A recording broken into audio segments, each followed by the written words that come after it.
Assalamualaikum warahmatullahi wabarakatuh. Alhamdulillah wa kafa, wassalatu wassalamu ala nabiyyil mustafa wa ala alihi wa sahbihi ahli sidqi wal wafa. Qala Allah ta'ala a'udzu billahi minasy syaithanir rajim. Ya ayyuhalladzina amanu atiiullaha wa atiiur rasula wa ulil amri minkum. فإن تنازعتم في شيء فردوه إلى الله ورسوله إن كنتم تؤمنون بالله واليوم الآخر ذلك خير وأحسن تأويلا. وقال النبي صلى الله عليه وسلم man siapa orang kharaja keluar min baitihi dari rumahnya fi talabil ilmi, kalau hadir di majlis ilmu, bahwa mereka fisabilillah sedang berjihad hatta yarji sampai nanti pulang atau selesai. InsyaAllah jamaah, Allah sudah memberikan pahala ilmu yang sempurna bagi kita sekalian. Amin. Rekan yang saya hormati Bapak Yusufma yang dulu adalah rekan yang lama, hormati para sesepuh, para jamaah, ibu-ibu sekalian yang Allah rahmati dan Allah cintai. Semula temanya adalah Rajab bulan Rasul, tapi saya pikir ini juga penting tentang kepemimpinan, maka mohon izin kali ini saya mengambil topik 6 hal tentang kepemimpinan. Yang pertama, memilih pemimpin itu ibadah. Memilih pemimpin itu ibadah. Dalilnya apa Ustaz? Surat 51 ayat 5-6. Wa ma khalaqtul jinna wal insa illa liya'budun. Tidaklah Allah ciptakan jin dan manusia kecuali agar jin dan manusia itu beribadah kepada Allah. Pertanyaannya, apa definisi ibadah? Ibadah itu dari kata abidah, maknanya hamba atau budak.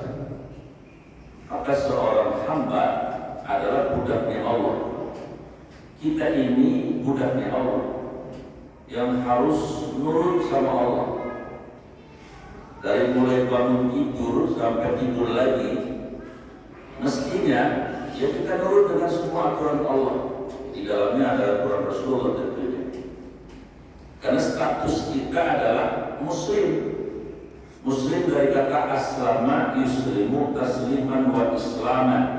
Maknanya antara lain adalah al-khudu', tunduk.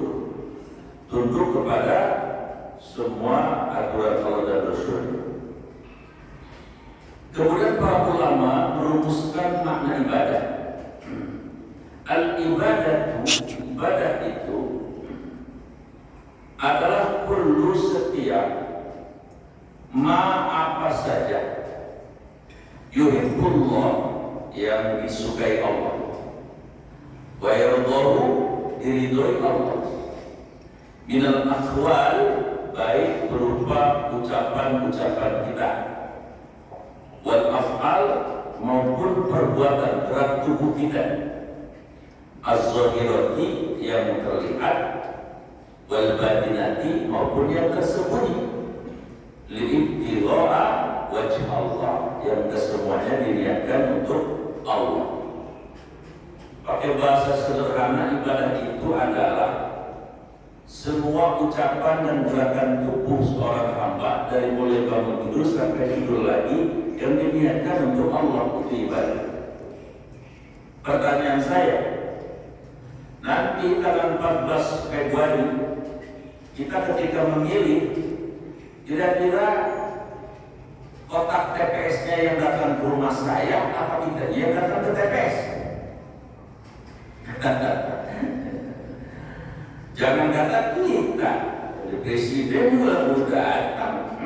Memang kita siapa dari gitu ya. Nah ketika kita datang artinya ada gerak tubuh. Ada ibadah maknanya ada gerak tubuh. Bahkan ada ucapan kan.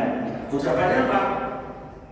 Ketika sudah TPS, Bismillahirrahmanirrahim, la haula wala quwwata illa billah. Coblos tak. Jadi ada perbuatan tubuh, ada ucapan, ibadah. Jadi pertama yang harus kita pahami, memilih pemimpin itu adalah ibadah.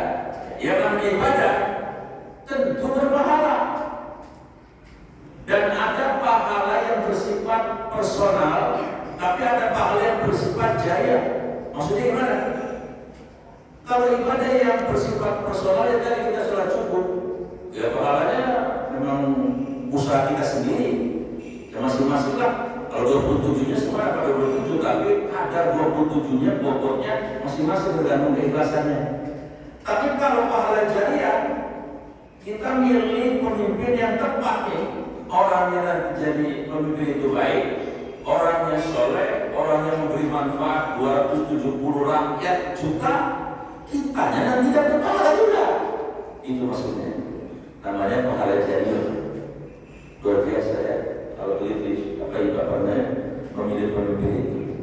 Itu satu. Yang kedua,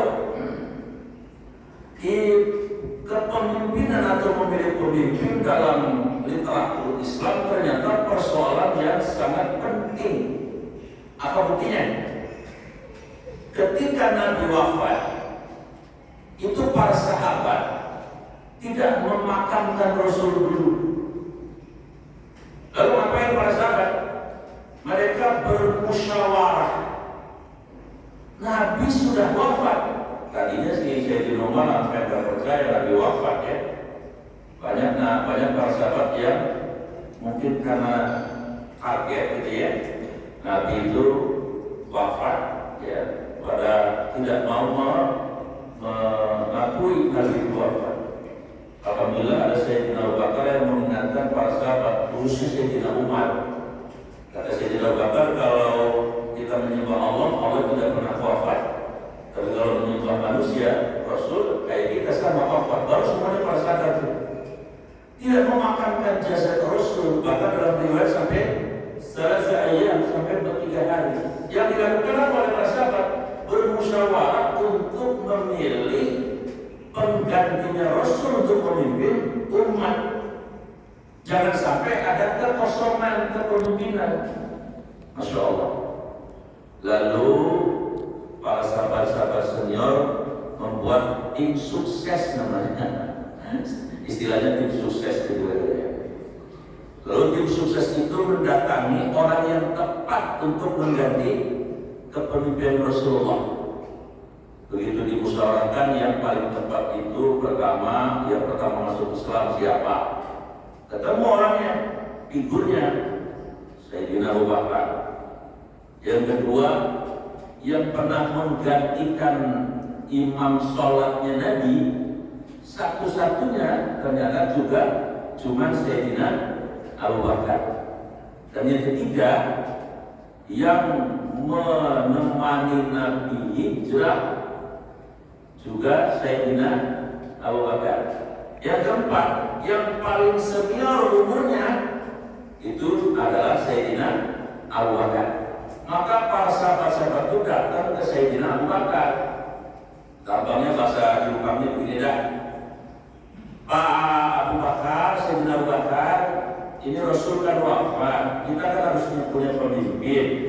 Kami memandang, memperhatikan, menimbang dalam berbagai aspek, yang paling pantas menggantikan Rasul dalam kepemimpinan itu adalah Anda. Apa jawabnya Sayyidina Abu Bakar? Jawabannya bukan jinrakan, bukan senang. Inna lillahi wa inna ilaihi raji'un. Kata Sayyidina Abu Bakar, wallahi demi Allah, ada orang yang lebih pantas dari saya untuk menjadi menggantikan Rasulullah. Kata Sayyidina Abu Bakar. Tentu kaget kan para sahabat ini. Siapa Sayyidina Abu Bakar yang lebih pantas? pantas dari Anda? Ada?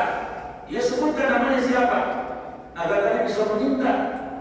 Kata Sayyidina Abu Bakar, saya pernah mendengar Rasulullah SAW berkata, kalau aku wafat, yang pantas menggantikanku adalah Umar ibnul Khattab.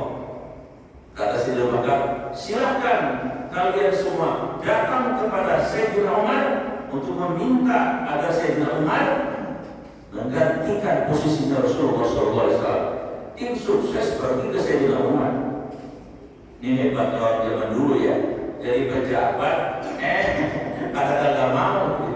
Emang zaman sekarang, kadang-kadang jadi wali kota, jadi presiden, jadi RW aja kadang-kadang pada berebut. Kadang-kadang di Argentina itu juga sisi ada gitu.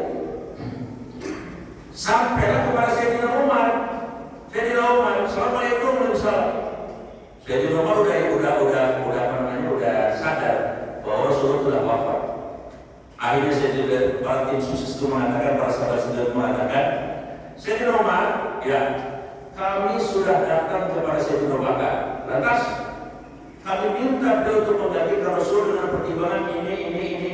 Terus rupanya Sayyidina Abu Bakar itu justru menunjuk Anda kata yang paling layak menjadi pemimpin kami, memimpin umat Islam setelah Rasulullah wafat. Sayyidina Umar mendengar itu langsung dia bersumpah juga kayak Sayyidina Umar tadi. Dengerin kata Sayyidina Umar, wallahi kata dia, demi Allah, sampai 3 kali lagi, wallahi, selama masih ada Sayyidina Abu Bakar, selama Sayyidina Abu Bakar masih hidup, demi Allah, saya tidak akan pernah mau menjadi pemimpin kalian. Masya Allah, rendah hatinya Sayyidina Umar, luar biasa ya. Padahal jangan kata orang ya, setan aja kalau amro dan menjadi rumah minggir. Ini luar biasa ya. Karena kata Sayyidina Umar, beliau Sayyidina Abu Bakar itu lebih tua dari kita semuanya. Emang si pemimpin bagusnya yang tua ya, yang udah matang. Ya kalau buah belum matang dipaksain, magel, lalu dikarbit, kagak enak rasanya ya dia. Ya gimana dah kira begitu. Yang matang aja kadang-kadang masih kagak enak, apalagi yang dikarbit yang kagak matang, ribet urusan. Kata Sayyidina Umar, jangan saya juga. Demi Allah selama kita masih hidup, saya tidak akan pernah mau jadi pemimpin umat kalian. Akhirnya itu sukses balik lagi ke Sayyidina Abu Bakar. Suami mengajak sahabat yang banyak lagi. Ya sudah, Sayyidina Abu Bakar akhirnya bagaimana lagi? Sayyidina Umar tidak mau. Karena beliau masih muda, Sayyidina Utsman masih muda. Yang beda dengan Nabi cuma 2 tahun ya Sayyidina Abu Bakar. Akhirnya Sayyidina Abu Bakar diangkat menjadi pemimpin menggantikan Rasulullah yang disebut dengan Khulafaur Rasyidin itu. Jadi apa artinya ini? Soal kepemimpinan itu persoalan yang penting dalam literatur Islam. 2 ya, udah 2 nih. 3 ya. Di dalam surat An-Nisa ayat 59, saking pentingnya urusan kepemimpinan sampai-sampai Allah mensejajarkan kata ulil amri dengan ketaatan kepada Allah dan Rasul. A'udzubillahi minasyaitonir rajim. Ya ayyuhalladzina amanu, hai orang-orang yang beriman, atiullaha wa atiur rasul, taatilah Allah dan taatilah Rasul. Lalu ayat berikutnya, wa ulil amri minkum, dan ulil amri di antara kalian. Tafsir ulil amri itu ada 2 kata para ulama. Siapa? Yang pertama al-mamluk, yang kedua al-ulama. Jadi yang namanya ulil amri yang harus ditaati itu adalah para pemimpin kita, yang kedua para ulama kita. Pertanyaannya, pemimpin sing koyo opo kata Haji Nur ya, ngopo pemimpinnya model apa yang perlu kita taatin. Nah, para ulama mengatakan pemimpin yang taat sama Allah dan Rasulnya. Itu jawabannya itu. Pokoknya kalau ada pemimpin taat sama Allah dan Rasulnya, ikuti, taati. Ya. Lalu pertanyaannya yang kedua, ulama yang diikuti, ulama yang bagaimana? Nah ini jawabannya, ulama yang tidak punya 3 ciri. Kata Syafi'i ya, kata Syafi'i, ciri pertama, ulama yang tidak sering-sering kakinya menginjak istana. Ini kata Syafi'i. Ya, itu ikuti, taati.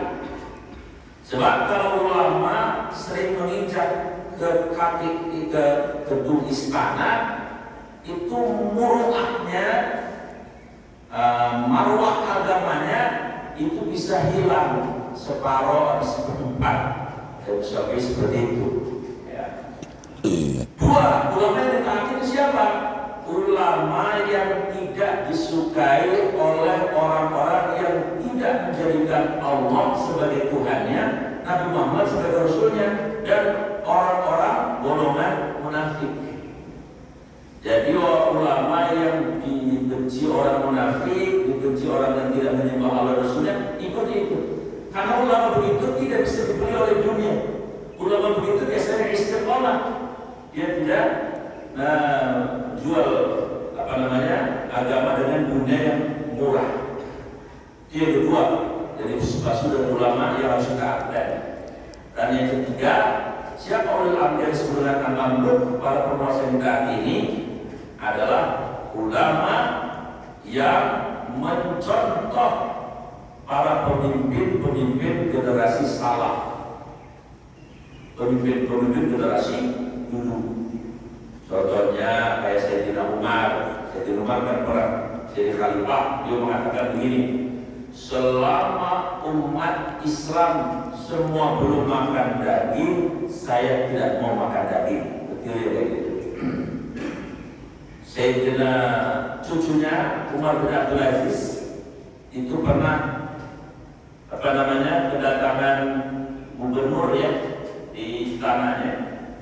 Dia datang di istana ngobrol tentang masalah pemerintahan, lampunya nyala. Tapi ketika gubernurnya curhat masalah istri dan anaknya, dimatiin lampunya. Kata gubernur, loh, tadi kok nggak dimatiin, sekarang dimatiin. Wahai Tuan Khalifah, apa kata Sayyidina Umar? Yang tadi kita ngobrol tentang masalah umat, ini dibiayain negara, ya dinyalain lampunya. Tapi ketika antum curhat tentang istri antum, ini ngobrol tentang masalah pribadi, ini minyaknya minyak negara, nggak boleh kita pakai itu. Nah, ini pemimpin yang begitu yang ditaati tadi, yang sudah yang meniru generasi salah. Ketika dilantik, itu yang namanya Umar bin Abdul Aziz, Pak, 3 hari 3 malam di rumah menutup kunci kamarnya ditutup. Sampai-sampai istrinya ketika memeriksa bantalnya basah. Ketika ditanya oleh Umar, kenapa Anda begitu dilantik menjadi khalifah kemudian malam tidak keluar rumah 3 hari 3 malam?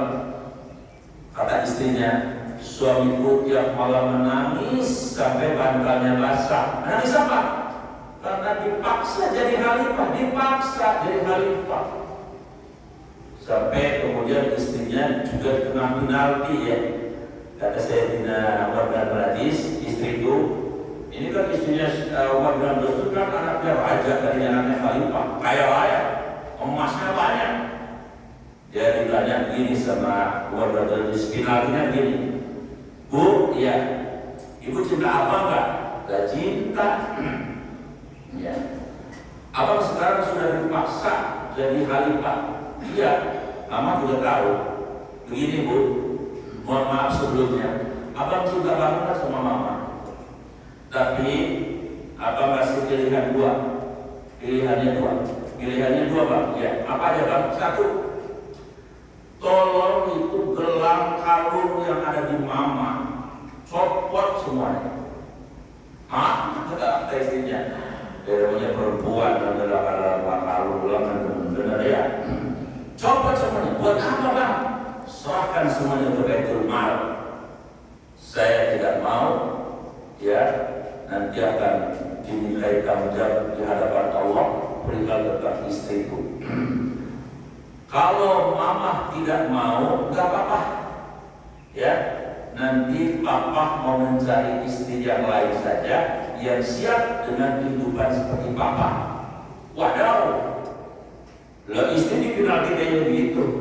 Kira-kira dia mau nggak model orang lupa orang jagung gitu? Ada mau nggak dia? Begitu dia akan jadi RT, copot mama semua kalung gelang emasnya, serahkan ke anak-anak yatim. Kira-kira dia benar mendingan gue cerai lu. Kalau orang Jepang gitu ya. Kalau sini si soleh semua. Apa jawabnya istrinya? Bang, apalah artinya emas permata ini bang? Dibandingkan dengan aku diberikan rezeki oleh Allah berupa suami yang sesoleh engkau bang. Jadi bagaimana? Mama tetap ikut abang. Ku copot ini gelang kalung semuanya. Itu istrinya copot semua gelang kalung. Ini namanya pemimpin generasi saat. Maka ulil amri pilih pemimpin yang meneladani generasi salaf. Jadi saking pentingnya urusan kepemimpinan sampai ulil amri itu kalimatnya digandengkan dengan atiqullah wa atiqur rasul wa ulil amri minkum. Tapi ada kriterianya. Ulama juga ada kriterianya yang ditaati. Kemudian pemimpin juga ada kriterianya. 3 ya. Berarti sekarang keempat, 2 lagi ya. Yang keempat, dalam urusan kepemimpinan dalam Islam itu penting sampai-sampai Allah berfirman di surat Al-Baqarah ayat 30. Jadi kayaknya ayat juga apa semua ini jamaah al-muhajirin berlotok di luar kepala ini. Wa iz qala rabbuka lil malaikati inni ja'ilun fil ardi khalifah. Ketika Allah berfirman berkata dengan para malaikat, wa iz qala rabbuka lil malaikati inni sesungguhnya aku kata Allah ja'ilun fil ardi khalifah. Khalifah, aku akan menjadikan ya seorang khalifah di muka bumi ini. Pertanyaannya, apa itu khalifah? Yang kedua, apa tugas khalifah? Khalifah secara bahasa artinya mengganti. Tugas khalifah ada 3. 1, menjadi wakil Allah di bumi untuk memimpin manusia. Allah kan punya sistem, punya aturan, ya, punya agama. Agama ini kan harus ada yang mengendalikan untuk memimpin manusia yang mengikuti agama itu. Maka khalifah adalah tugasnya sebagai pengganti Allah untuk memimpin manusia. Yang kedua, tugas khalifah itu apa? Melaksanakan seluruh ajaran yang dibuat oleh Allah. Itu tugas khalifah.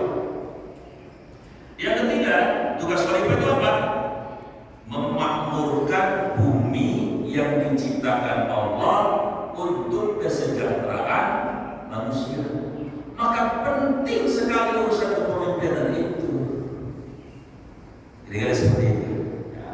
Baik, sekarang yang keempat, urusan kepemimpinan dalam Islam. Ada hadis yang berbunyi begini: sinfani minan nas. Ada 2 golongan manusia.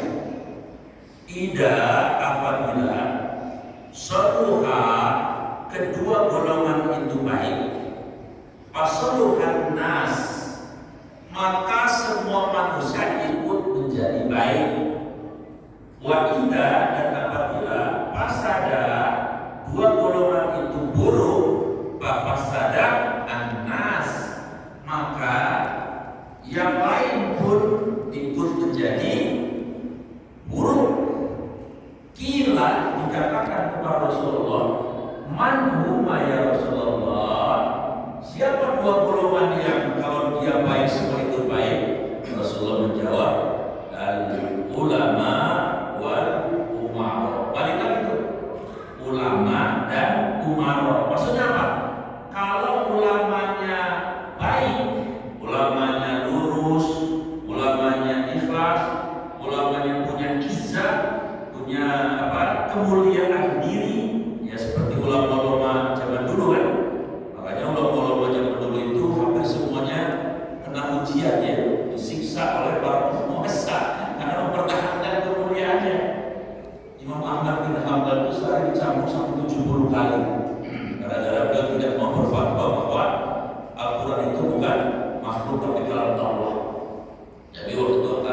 Walaupun ada yang mengatakan etik-etik, tidak sempurna itu berarti tidak beretika ya Bapak Ibu.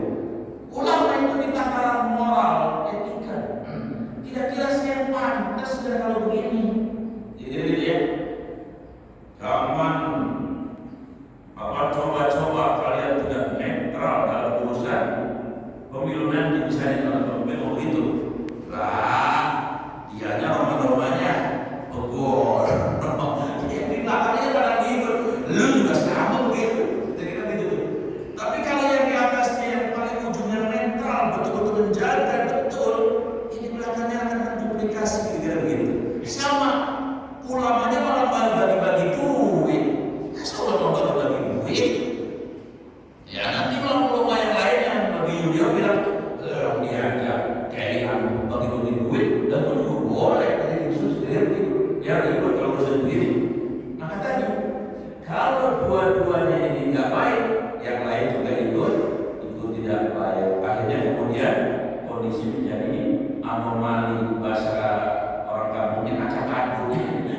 Jadi kacau begini gitu. Karena sumbernya dua itu. Yang kelima, kayaknya kalau tegang-tegang benar ya. Temanya tegang. Yang kelima, saking pentingnya urusan kepemimpinan sampai Rasulullah bersabda begini. Idza kanat thalatha fi safar fayu'ammiruhum ahada minhum. Kalau kalian bepergian 3 orang, maka kata Nabi, 1 dari 3 itu angkat jadi pemimpin. Tuh, saking pentingnya urusan kepemimpinan sampai-sampai 1 dari 3 itu harus diangkat menjadi pemimpin supaya tidak gelambiar, kalau kata Pak Jin dulu ya. Benar Pak Jin dulu ya, gelambiar itu apa ya? Gak jelas gitu kira-kira begitu. Kemana saja? Bagaimana kalau ibu-ibu bepergian? Sama Bu. Ibu kalau kondangan kan biasanya bareng-bareng ya. Iya, dan ibu kan kalau kondangan biasanya bareng-bareng 5 orang, 10 orang. Saya mau nanya ke bapak-bapak nih, kuis yang bisa boleh minum teh duluan. Kenapa ibu kalau kondangan itu bareng-bareng? Ayo. Apa alasannya? Lagi masalah Pak. Ibu apa? Kenapa ibu senang kalau kondangan bareng-bareng? Ini kata orang itu katanya supaya kagak diciriin amplop. Ini intermezzo aja. Karena ya biasanya kan ibu-ibu itu kan paling efisien dalam urusan keuangan. Kira-kira begitu ya. Bapak-bapak kan biasanya rada-rada jor-joran. Makanya saya pernah menyampaikan kan kelebihan seorang wanita itu apa? Bisa mengelola uang. Kalau 200.000 dibawa oleh Pak Disuma lalu ke teras kota semalaman habis duit 20 ya, orang pesen kopinya aja yang sekelas gocap ya, belum rokok Samsung 2 bungkus dan ngobrol teman parkir tip dan sebagainya. Tapi kalau ibu pasar Serpong mau 200.000 insya Allah Pak, asalnya beli suwek, lompong, ganyong, genjer, geblak, cipang, opak, gensot, ya, kemudian tericengki, itu sekardutan itu. Jangan kata suami sama anaknya, uji kebahagiaan diri. Jadi hadirin, saking pentingnya urusan kepemimpinan sampai-sampai kalau kita pergi 3 orang saja, 1 harus diangkat menjadi pemimpin supaya terarah, ya, tidak kemudian keluar dari niat bepergiannya itu. Yang kelima, jamaah yang dimuliakan Allah, ada hadis bunyinya begini, riwayat Imam Hakim, saya artikan saja, ya kita semua paham. Apabila kalian melihat calon pemimpin yang baik agamanya, kemudian yang kedua baik akhlaknya, lalu kalian tidak memilih dia, kalian malah memilih asobiyah. Apa itu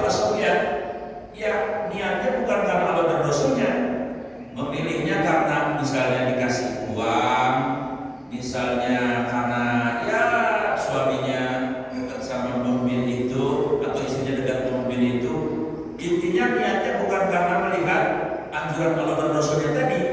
Kali memilih itu, apa kata Nabi? Sungguh kalian telah berkhianat kepada Allah dan Rasulnya. Hati-hati itu urusan pengkhianatan.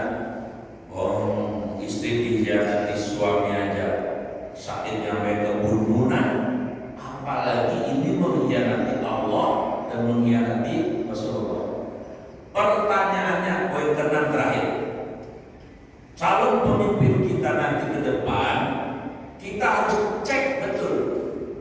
Para ulama mengatakan untuk mengecek dan mengukur siapa yang layak untuk jadi pemimpin sederhana. Sederhananya bagaimana Ustaz? Yang punya 4 sifat yang ada pada Rasulullah. Sifat yang ada pada Rasulullah berapa? 4. Nanti lihat dari calon pemimpin yang akan datang. 1, dia itu punya sifat yang namanya siddiq.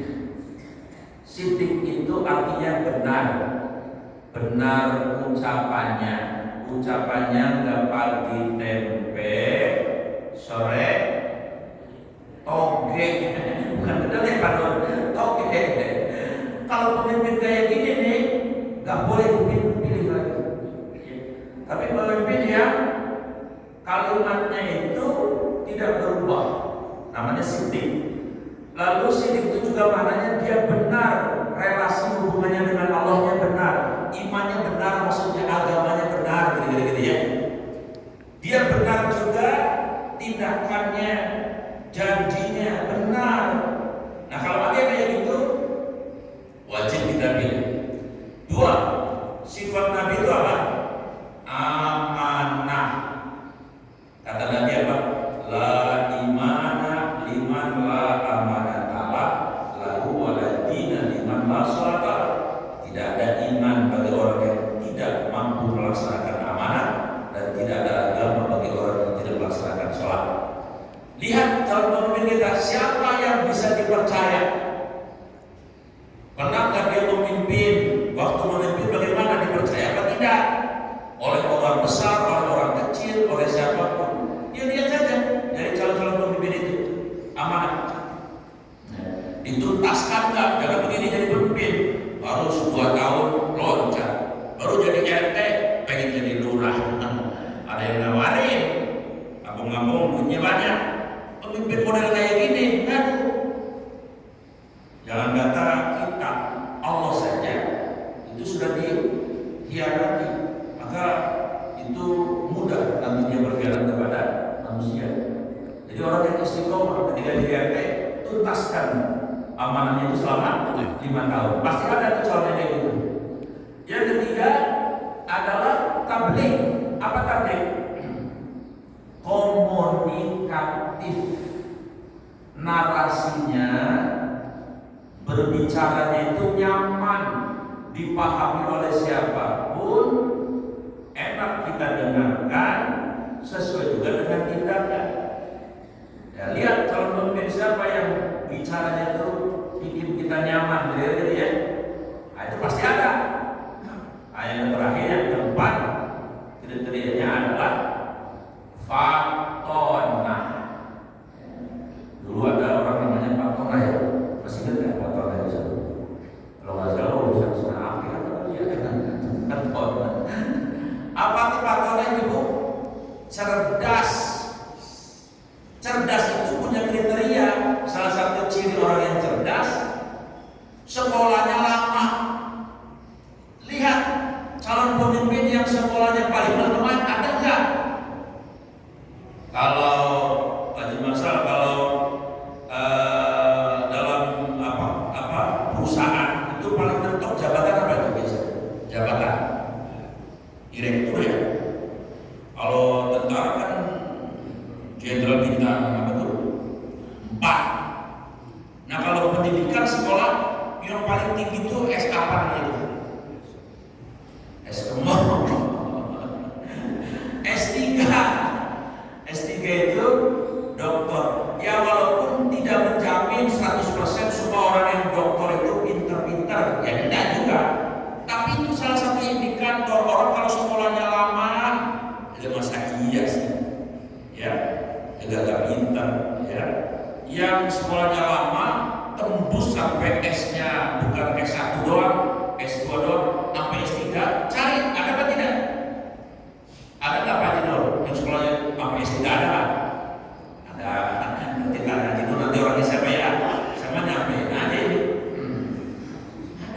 yang cerdas. Ya, jadi orang kalau cerdas Pak, enak kita lihatnya. Dia ngomong sama orang Amerika, enak aja dia kan sedap ya. Apalagi ngomong sama orang biasa. Debat juga sama siapa aja enak-enak aja orang pintar. Dia nanti banyak membuat solusi-solusi tentang problematika kehidupan manusia atau orang yang cerdas. Tapi dibikin juga dengan tadi, dengan sipit, dengan amanah, tidak hanya cerdas saja. Nah, maaf, terakhir closing statement. Kalau ada pemimpin calon nih punya kriteria empat tadi, ya dia benar, ya tindakannya benar, ya dia bisa dipercaya, kagak loncat-loncat. Jadi kayak 5 tahun dia tuntasi 5 tahun, tak terpengaruh ya. Kemudian dia juga komunikatif, ya, cara penyampaiannya nyaman, terdengar, dan yang keempat dia orangnya cerdas. Kalau itu ada, wajib kita pilih. Kalau kita kagak pilih yang model kayak gitu, kita telah mengkhianati Allah dan Rasulnya. Mudah-mudahan saya ibu bapak nanti memilih calon pemimpin benar apa yang dianjurkan oleh Allah dan Rasulnya. Amin. Tadi doanya apa? Bismillahirrahmanirrahim. La haula wala quwwata illa billah. Pilih orangnya itu. Insya Allah kalau orangnya nanti baik, bermaslahat untuk rakyat, apalagi juga kita dapat pahalanya insya Allah. Tapi kalau kita salah pilih, yang kita pilih berangkat ciprut, kita ikut dapat ketepaan juga salahnya. Kenapa? Orang ada orang baik kok kita pilih bukan yang baik tadi. Semoga jamaah majelis ini bisa memahaminya sehingga tidak salah pilih. Amin ya rabbal Amin. Ini ngomong Pak Jamat kagak ada, kayaknya nggak ada yang ini ya. Hah? Nggak ada Pak Jamat. Biasanya Pak Jamat ada. Ada Pak Jamat.